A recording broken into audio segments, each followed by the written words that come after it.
Number হাদিসরি কালা নবী সাল্লাল্লাহু আলাইহি ওয়াসাল্লাম ব্যতীত ইবাদতের উপযুক্ত আর কোনো মাবুদ নেই।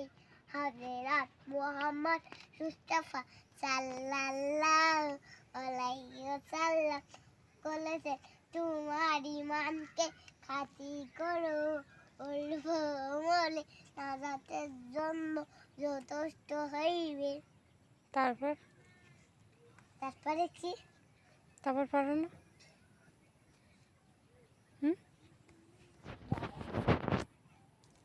মনে করুন ওইটা কি? এক আঙ্কেল। লুঙ্গি পরে তাই গেঞ্জি পরে আসবে? তুমি পারবা? ভালো লাগে না। ভালো লাগে না? এইটুকান না। আর নেই? কি ভালো লাগে তোমার? আর একখান বলবো? বলো শুনি, বলো। হাদিস শরীফ কোনটা? হাদিস শরীফ একটু বলে দেওয়া।